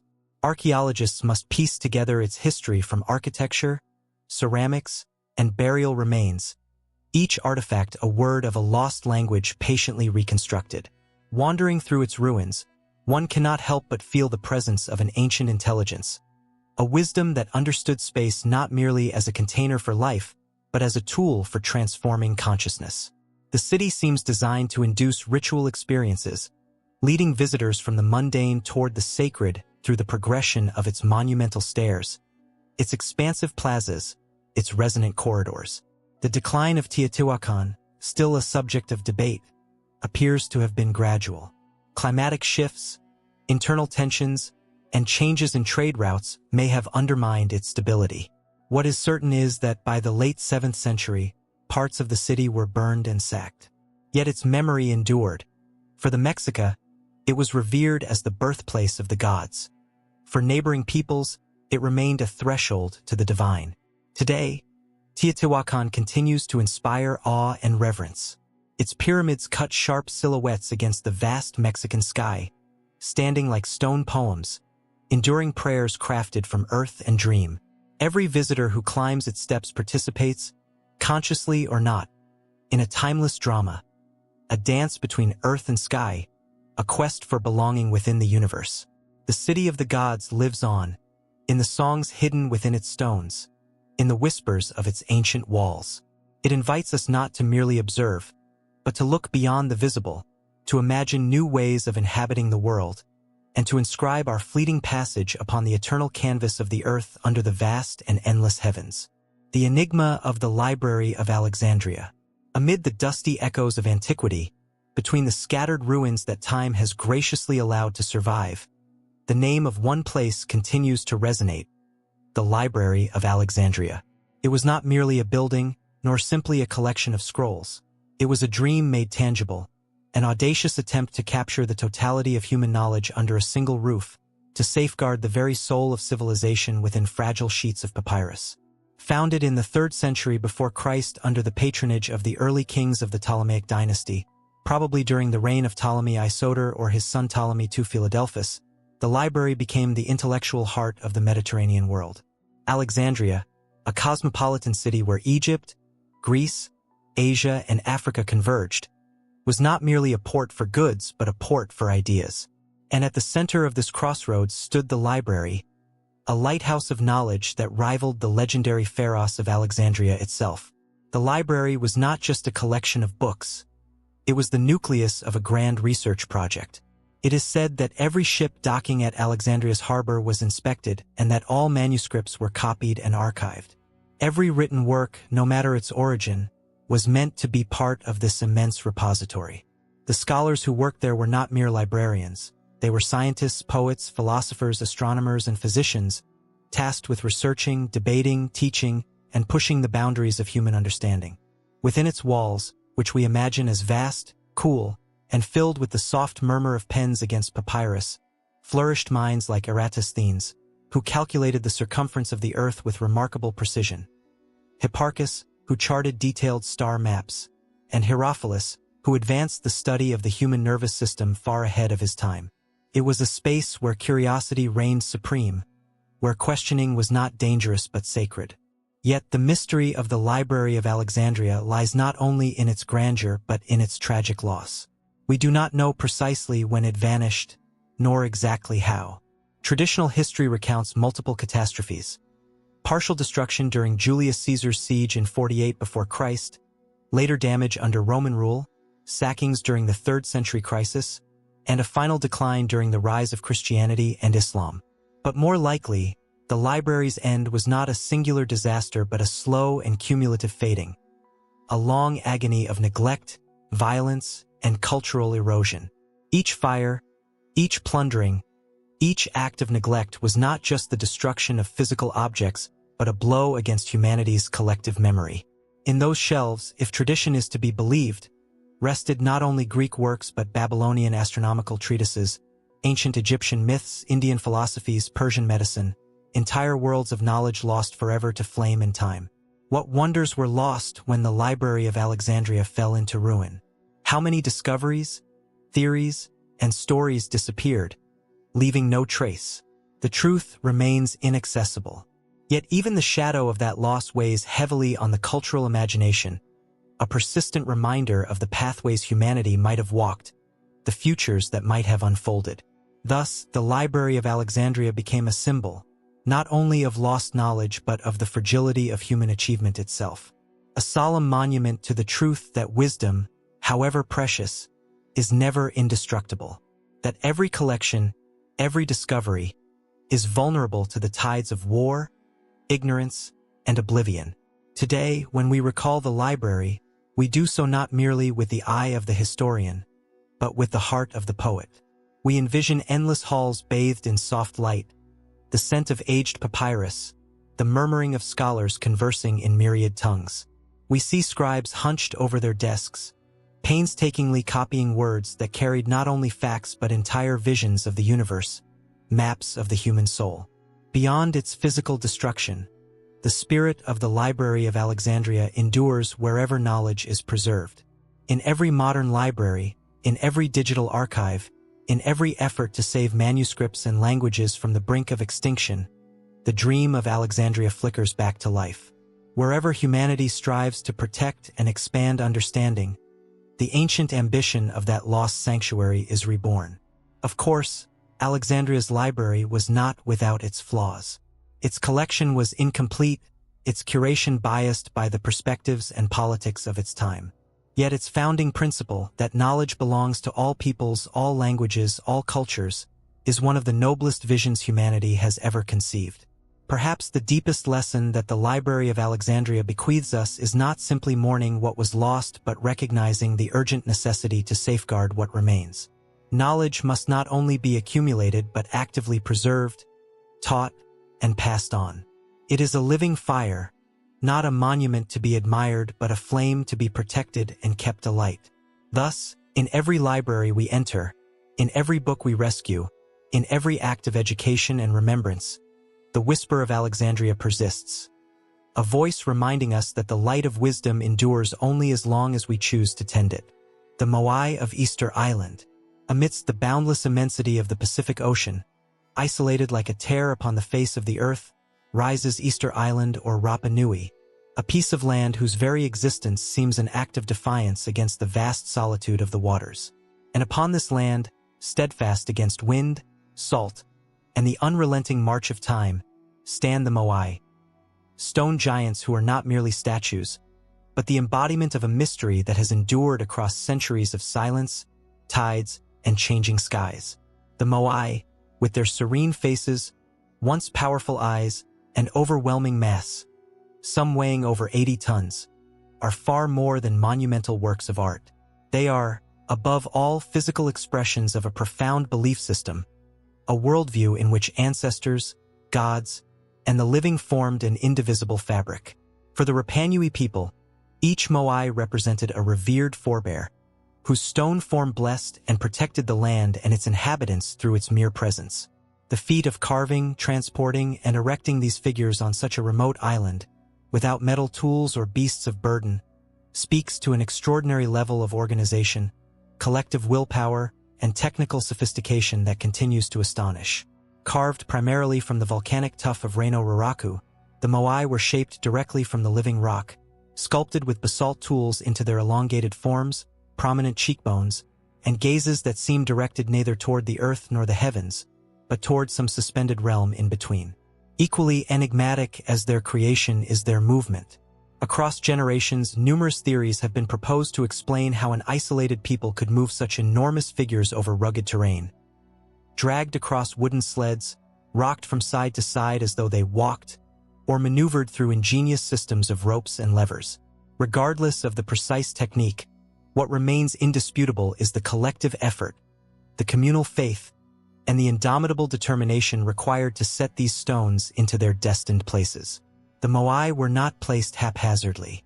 They stood atop ceremonial platforms known as ahu, facing inland, with their backs to the ocean, watching over the villages and fields that relied upon their spiritual protection.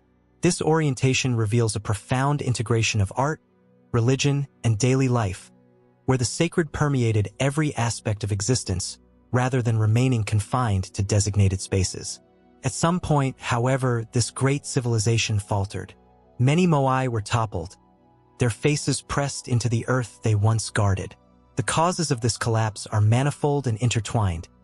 Ecological degradation, social strife, resource depletion, and interclan rivalries likely played their parts.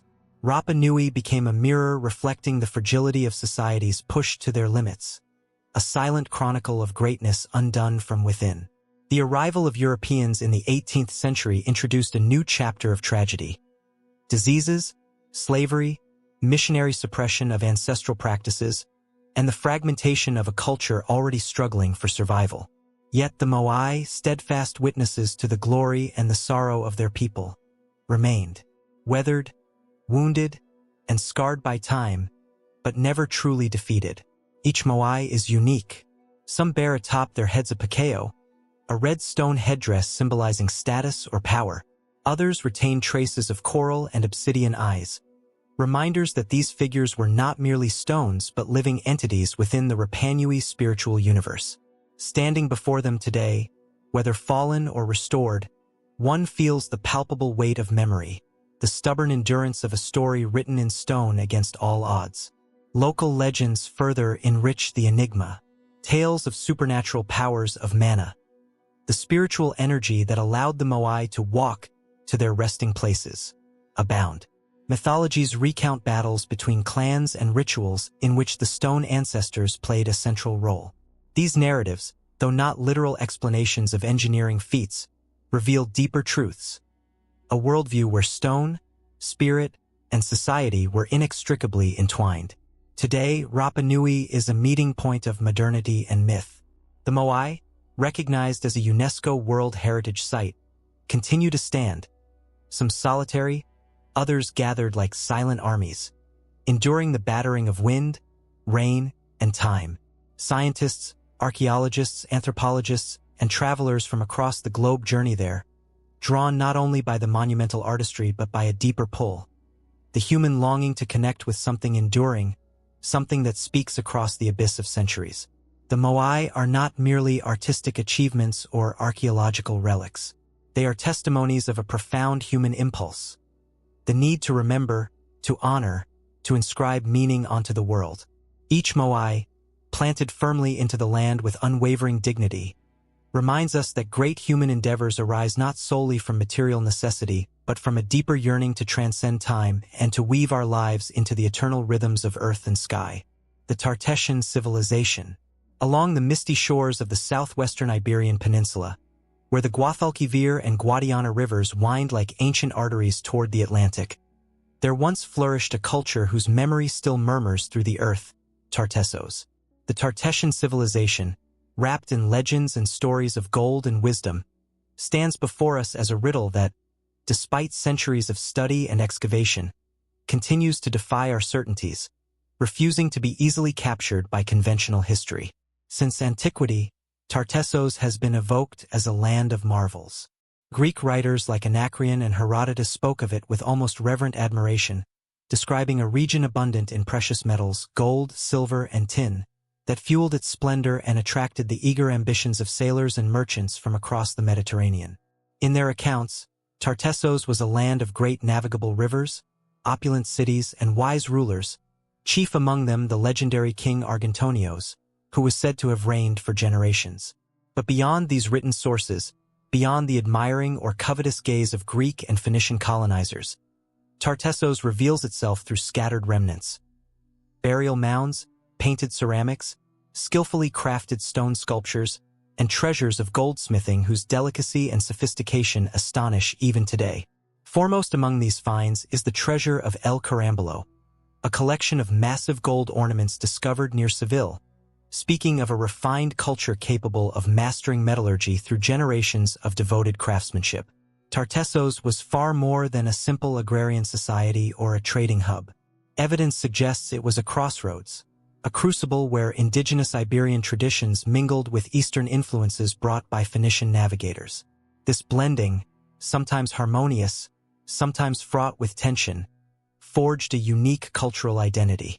The Tartessian script, still only partially deciphered, testifies to a distinct language, born from a world that was simultaneously rooted and open to external currents. The geography of Tartessos was generous. Fertile river plains, rich mineral deposits, accessible coasts. All of these provided the foundations for a flourishing economy based both on the exploitation of natural resources and on long-distance trade. Metallurgy, in particular, reached levels of refinement that were not merely technical feats but carried a profound symbolic weight. Precious metals were seen not only as wealth but as carriers of spiritual prestige and sacred authority. What is perhaps most moving when contemplating Tartessos is its fleeting nature, the way this civilization seemed to vanish without a definitive trace. By the 5th century before Christ, references to Tartessos disappeared from Greek records. Its cities faded, its monuments were swallowed by earth and time. There are no clear accounts of decisive wars, nor records of catastrophic natural events. Rather, its brilliance seems to have quietly receded, possibly absorbed into new cultural tides or eroded through gradual transformation. This silent departure grants Tartessos a mythical quality. Like Atlantis and other fabled realms, it stands for civilizations that once shone brightly, only to be lost to history's depths. A poignant symbol of the fragility of human endeavor and the mysterious forces that shape the destiny of peoples. The art of Tartessos, though fragmentary, speaks volumes. Its stylized figures, geometric jewelry, and animal and vegetal motifs suggest a worldview in which beauty, function, and spirituality were seamlessly intertwined. Their goldsmithing, in particular, impresses not just for its craftsmanship but for the significance imbued in each piece. Objects meant not only to dazzle but to communicate, to protect, to anchor the wearer in a broader cosmic order. Likewise, the Tartessian necropolises reveal a complex conception of death and the afterlife. Funerary offerings, carefully constructed tombs, and the orientation of burials point to a society that honored its dead with ritual and meaning, that viewed death not as an end but as a passage into continuity, a belief in the interconnectedness of life, memory, and the sacred.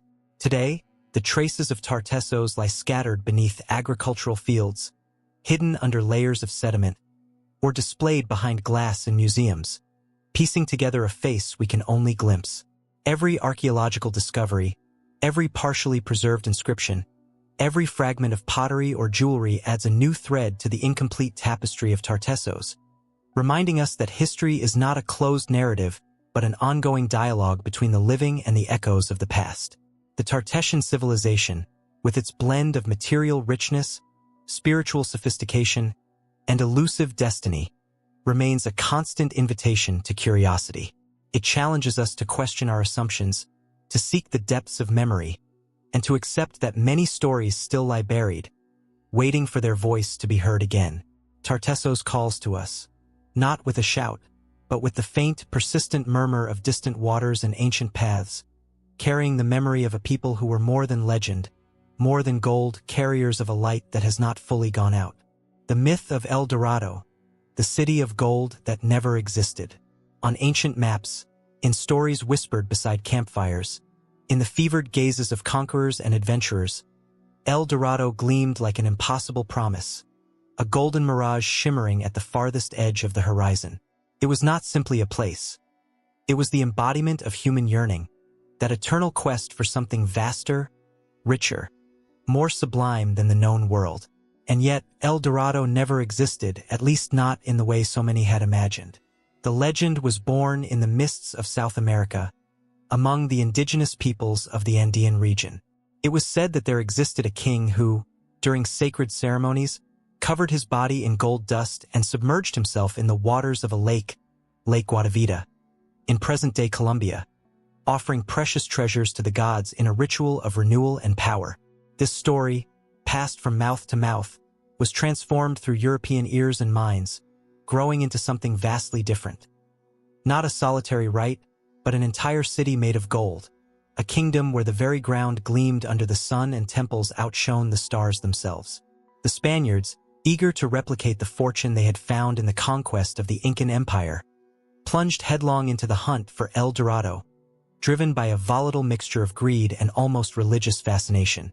Francisco de Orellana, Gonzalo Jiménez de Quesada, Pedro de Ursua, Lope de Aguirre, names inscribed in history with ink mingled with blood, ventured deep into the labyrinth of jungles, rivers, and mountains, chasing that golden shadow that always seemed just beyond the next bend.